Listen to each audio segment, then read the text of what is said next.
All right, everybody, welcome back to another session. And on this one, I thought it'd be fun to play around with the new color that I have. It's called black marble. And I've had it sitting on my shelf literally for a long time, months and months and months. And every now and then I'll look at it and think, maybe not. Anyway, so I thought now is the time to pull that color out and try it out and see how it looks. And I wanted to, I'm just going to start out by, getting my glass on the mandrel, getting my mandrel hot. And this color was really nice. It didn't seem very stiff, but it didn't seem very soupy either. So it was really nice to work with. And depending on how you work with the black marble, you'll get a different effect. So I'm just going to start out by winding it up my mandrel. And by winding it up my mandrel, whether you do it this way or whether you add a whole bunch of wraps next to each other, you'll get a very interesting striated pattern of black and tan. It's a really interesting color. It may not be for everybody, but I had to give it a try. So I'm almost done just walking this down my mandrel. And then when I get to where I'm ready to cast away, I will kind of stop moving across and start pulling straight away from the mandrel. And then I'll add a little bit more if I need to here and there just to even things out. All right, let's get my marvering block out. And I'm going to go ahead and start heating this up and just melting it in. And you'll start to see all the variations of the color come out. Now, before I started this, I also made a couple of stringers. I made a stringer of this black marble. And I also made a stringer of the complementary color I'm going to use with it, a medium red. And these two colors, I was not sure how they were going to play together. So I was kind of like, going by the seat of my pants here, not really sure how things would, or if they would even react together. Now I'm just rolling things out here and evening out my base bead. And you can see all the different colors coming out from that one rod. Now I also have some ivory black light and ivory black dark that I haven't yet to use. And I think this is kind of similar to it, but I'll try those out at some point in the future. And now that I have my base bead ready to go, I thought I would thicken it up a little bit more. I didn't want it so thin, so I wanted to add a bit of bulk to it, make it a little bit more hefty. And once I get control of my rod, I'll start to, kind of wiggle walk my way around the bead, making sure that glass is nice and hot as I twist it back and forth. When you're working with a soft color, this technique works out great. Not so great when you're working with a really stiff color, though, because you're taking so much time that I worry about my base bead getting too cool. Anyway, I'm going to continue to walk this around, and I start and end a little inside the end of the bead itself.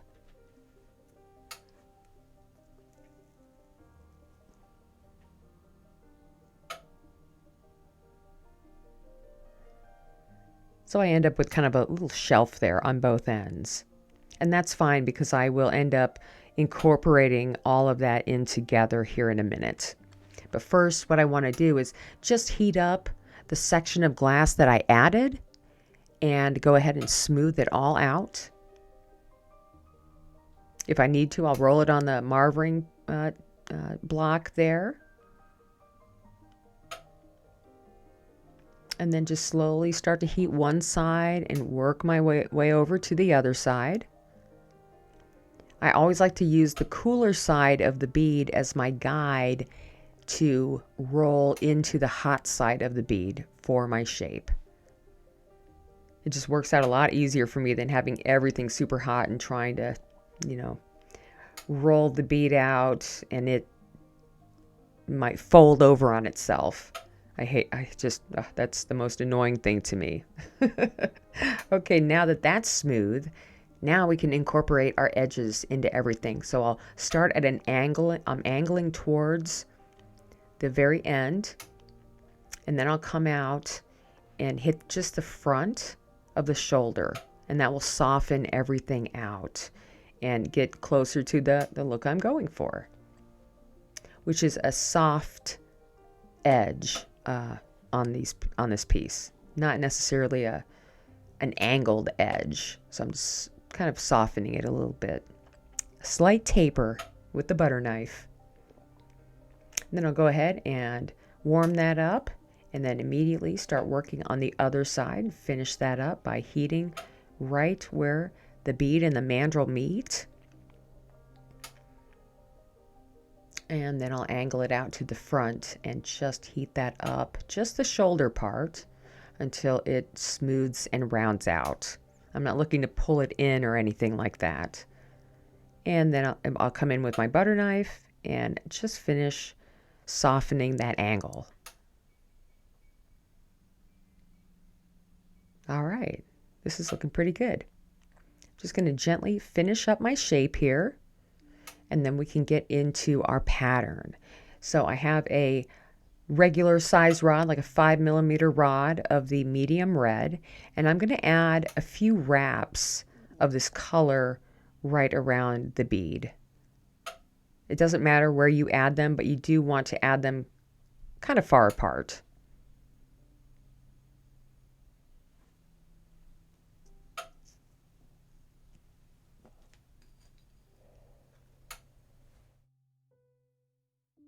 Now, once I get the other one ready to go, we'll wrap that up.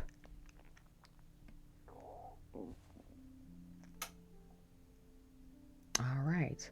I'm just going to take time to straighten things up if I want to. It's really a personal preference with this dragon's vine pattern. And I love this pattern. You can use it with any colors and it just looks great. There are times when certain colors will act a little funny, like you'll see with the black marble when I start adding the dots with it. But this red actually ended up very crisp up to the black marble. Very crisp line, which I enjoyed to see. And we'll just start to roll those bands out. And I'm very slowly heating. I like a nice slow roll. And I'm just gently coaxing those bands down into the glass instead of getting the whole thing super hot and just expecting and waiting for it to all incorporate itself into the rest of the glass. I always like to coax the glass a little bit.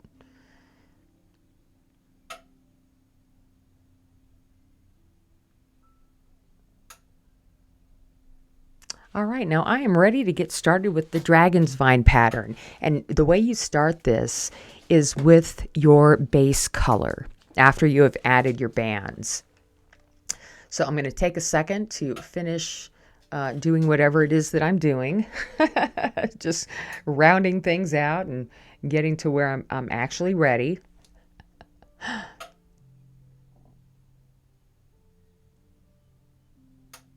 Okay, so I was thinking about adding another red band there, but I decided against it and wanted to just move right into our pattern.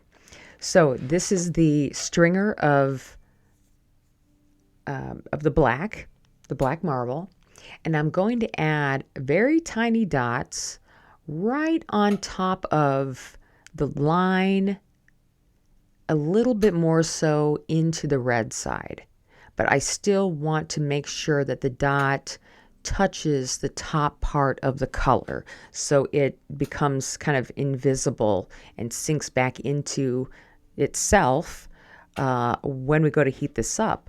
But the interesting thing here is that after I added all these dots And again, it does not matter. They don't have to be perfectly spaced apart. They just look a little cooler when they're real close together, especially with this one beginning part of the pattern. I just turn everything around so I can get to my pattern easier here. And I'm going to do the same thing, just continuously add these tiny dots all the way around. Anyway, what I noticed with the stringer is that every time I added a dot, the stringer ends up being a kind of a tannish gray color with a very small, the black sucks into the center of each dot that I add. So you see this little black dot in the center of each of these when I go to melt it all in. And I just thought that was just a great way adding dots and lines. That's a great way to explore new colors, especially when they are a marbled color. That can be even more interesting because it does lay down differently whether you're adding a dot or a line.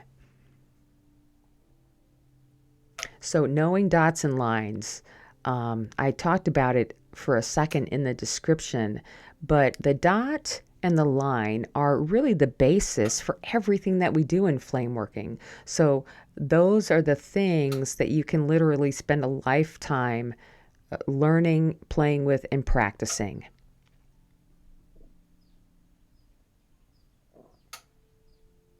I don't know if any of you have ever seen this cartoon, but there's a cartoon that came out, I think in the 70s, maybe the late 60s.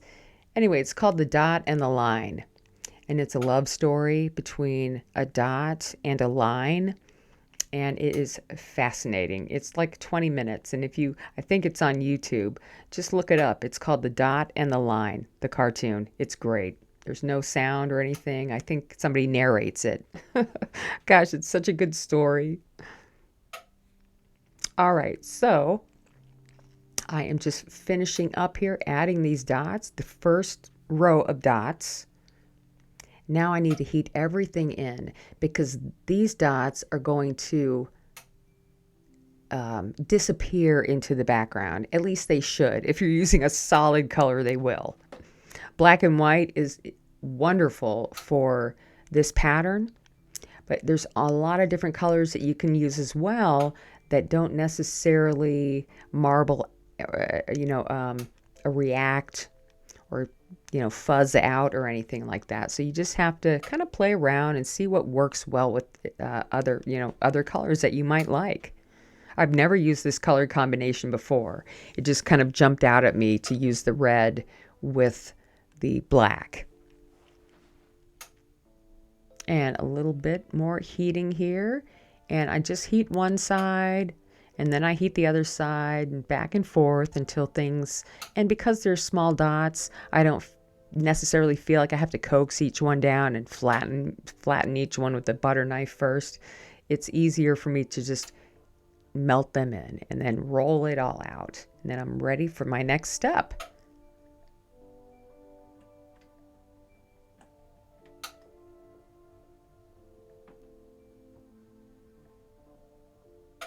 After a little bit of heating and rolling. That's the beauty of the real time here. Things take time. All right, now we have our little pattern there, and you can see those tiny black dots. Anyway, what I want to do now is use the red, get back to my red, and I will place a small dot on top of each one of those peaks that was created from the other dots. It kind of gives you this little platform just to add a dot right to the tip of, which creates the dragon's vine. I guess you could also call it a dragon's spine pattern, but maybe I was, verbally dyslexic and ended up calling it the dragon's vine. But either way, it's a gorgeous pattern. And it's actually pretty simple to do. It's just a little time consuming.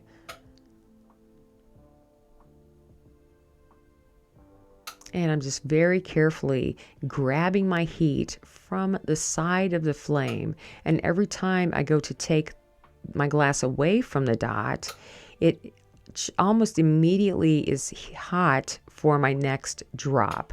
I just spent an extra second in the flame to get the amount, the gather that I need. And every now and then, after so many dots, things start to cool down a lot. So always maintain that heat in the whole piece at all times. All right, I'm going to let that melt in a little bit, and we'll continue. I want to make sure that those are at least halfway melted in before I keep going, because once I'm done with these rows of dots here, I don't want the first rows of dots that I added to pop off. So I do like to melt them in a little bit.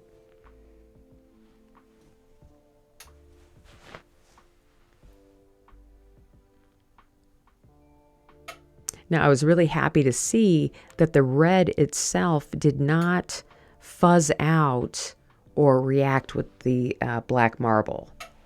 So it ended up being a really nice effect.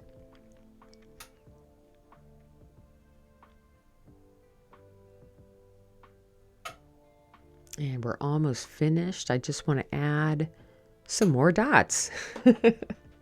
So I'm going to add, taking my time, adding my row of dots, trying to hit the top of each one of those peaks. And this is why it's important that the original dots, the black marble dots, were so close together, because it does create this little tiny peak for your dot to sit on.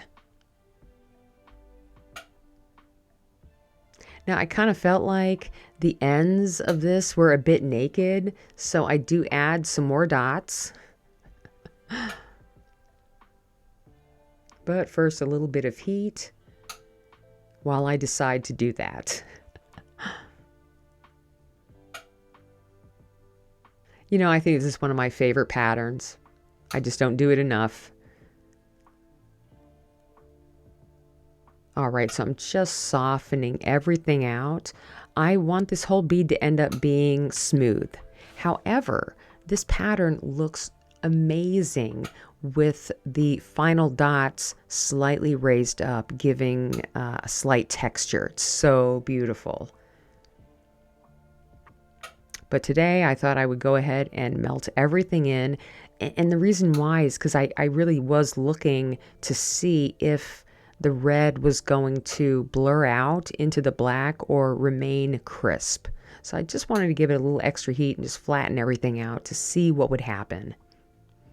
And this is where I'm like, oh, the bottom is missing out. Let's add some more color. All right, so here at the end, I am just going to add a few rows of the red, just some dots. Add another few rows of the dots. Yeah, that's what I'm trying to say. And we'll just start to add them all the way around in a wrap. And again, it's not detrimental if you are not adding your dots in a perfectly round pattern. I think that the beauty sometimes of the glass is, the areas that are not perfect, the imperfections. And it's taken me a long time to be okay with imperfections. I can get very, very stressed out when things aren't going my way. So I finally, after years and years, finally came to the realization that I might not ever get to the point of having all of my patterns being like absolutely perfect every time. And there's a good handful of people that are that good. Their hands are that steady. It blows me away. But I'm okay with my a little off-center beads. I'm okay with it. It gives them character. All right, so all I'm going to do here is just heat everything up and gently smooth it out. Looks like I'm going to use my butter knife. And this bead ended up being about almost 2 inches. And it's going to be a nice for, it's kind of like a larger, it's a larger bead.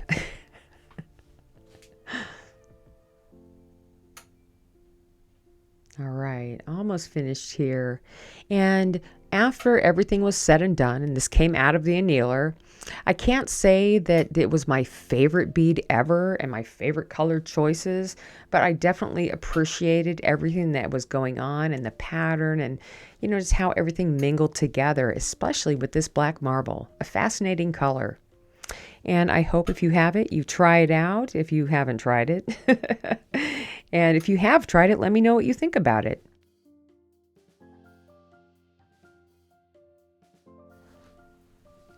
After a little bit, one more heating here. Because I like to cool my beads down and then warm it back up a little bit. And now we're all done. All right, you guys. I'll see you next time in the dungeon.